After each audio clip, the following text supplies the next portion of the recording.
Кыргызстанда бир күн ичинде COVID-19 илдетинен 9 киши каза болду. Саламаттык сактоо министрлигинин коомдук саламаттыкты сактоо башкармагынын башчысы Айнура Ахматова билдиргендей, кайтыш болгондордун 5-өө Бишкекте, 2-өө Ош облусунда, 2-өө Баткен облусунда. Ушуну менен Кыргызстанда коронавирус пандемиясы башталган март айынан бери андан каза болгондор 1447-ге жетти.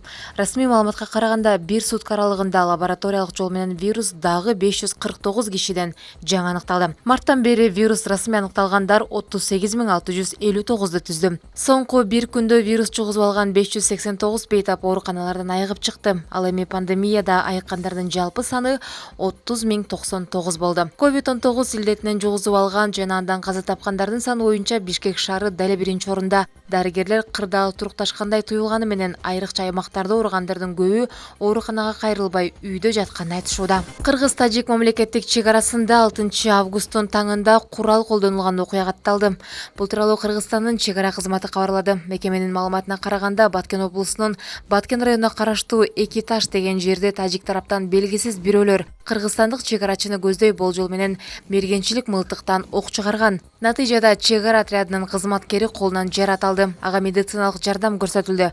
Дарыгерлер чек арачынын абалы канааттандырарлык деп баалап жатышат. Ушу тапта Кыргызстандын Баткен боюнча жана Тажикстандын Исфара боюнча чек ара өкүлдөрүнүн жолугушуусу өтүп жатат. Эртең мененки саат 10-го карата чек арадагы абал туруктуу деп мүнөздөлдү. Тажикстандын расмий органдары бүгүнкү окуя тууралуу маалымат бериши элек. Кыргыз-тажик чек арасында суу, жол, жер маселесине байланыштуу эки тарап жаңжалдашкан окуялар байма-бай катталып турат. Эки мамлекеттин жалпы чек арасынын узундугу 970 чакырымды түзөт. Анын 519-у такталган, калгандары талаштуу жер тилкеси болуп саналат. Жалал Абад облусунун Базар Коргон районуна караштуу арасында айылында катуу сел жүрдү. Бул тууралуу Мекеменин маалымат кызматы кабарлады. Катуу жааган жаандын кесепетинен коктук олоттордон келген сел суулар 5 август күнү саат 19:00 чамасында арасында айылында жайгашкан 10 турак үйдүн короолорун каптаган. Мындан сырткары бир сарайдын дубалын бузуп, ички чарбалык унаа жолдун 1000 метрин Кызыл Алма сел өтүүчү сайынын 200 метр аралыгын кум шагылга толтурган. Электр мамычаларына да зыян келтирилген, адам өмүрүнө коркунуч келтирилген эмес. Мекеменин Базар Коргон райондук бөлүмүнүн ыкчам топ жарандык коргонуу комиссиясы айыл аймактан бир экскаватор жана жергиликтүү тургундар тартылып, сел сууларынын нугун бурушкан. 3 турак үйдүн короолору тазаланган. Бүгүн 6 август күнү селдин кесепеттерин жоюу иш-чаралары улантылууда.